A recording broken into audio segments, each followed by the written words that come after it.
4 second बाद आपका first book का एक्सरसाइज 40 जो 90 वर्ड पर मिनट के हिसाब से लिखाया जाएगा। रेडी, लासेडी एंड स्टार्ट। अध्यक्ष महोदय, मैं कहना चाहता हूँ कि हर आदमी को यह अधिकार है कि जिसको वह चाहे डाक द्वारा मत भेज सके। ऐसा तो नहीं है कि सभी मत किसी एक अफसर के सामने ही इकट्ठा करके भेजे जाते हैं। जहाँ तक इस बिल का संबंध है वह ठीक है, वह शुरू में ही आना चाहिए था और मैं इसका समर्थन करता हूँ। मैं इस सदन के माननीय सदस्यों से भी निवेदन करता हूँ कि इस बिल को पास कर दिया जाए। खेती में उन्नति न होने का कारण क्या है? उसका एक कारण यह है कि खेती से संबंधित जितने विभाग हैं उनमें आपस में मेल जोल नहीं है।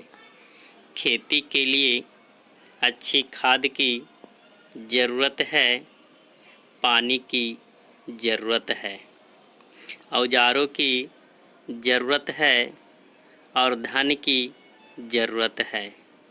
इन सारी चीज़ों के लिए अलग अलग विभाग हैं। मालूम ऐसा पड़ता है कि उनका आपस में कोई संबंध नहीं है।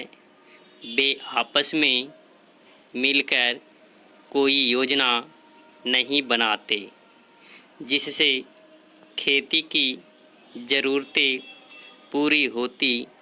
इसलिए जब तक उनमें आपस में मेल जोल नहीं होगा तब तक खेती की उन्नति नहीं हो सकती है।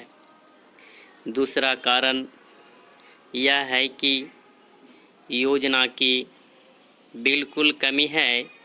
इसके अलावा कृषि कॉलेजों से निकले हुए जो ग्रेजुएट होते हैं, जो खेती की बातों को जानते हैं, उनमें से एक भी आदमी खेती करने के लिए तैयार नहीं है।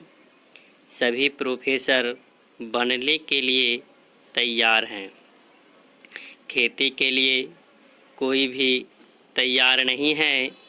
एक बात मैं माननीय मंत्री जी से विशेष रूप से कहना चाहता हूँ। अधिक उपज न होने का एक कारण यह है कि जो खेत में काम करते हैं वे उसके मालिक नहीं हैं। खेत किसी और का है और काम कोई और कर रहा है। इसलिए मेरा कहना यह है कि किसानों में जब तक यह भावना पैदा नहीं होगी कि यह मेरी भूमि है, तब तक अधिक उपज नहीं हो सकती है। इसके लिए आप जब तक भूमि सुधार नहीं करेंगे तब तक कोई बात बनने वाली नहीं है। दुर्भाग्य से इस देश में खेती करने वाले बहुत कम लोग ही ज़मीन के मालिक हैं। पैरा खेती की उन्नति के मूल अधिकार हैं पानी, खाद, बीज, धन, उपज व उचित दाम और भूमि सुधार। इन सब की ओर कृषि मंत्रालय का ध्यान नहीं है। अब जहाँ तक पानी का संबंध है, हमारी सरकार को यह वादा करना चाहिए कि हम प्रत्येक खेत को पानी देंगे और हम हर आदमी को काम देंगे। सरकार का यह नारा होना चाहिए।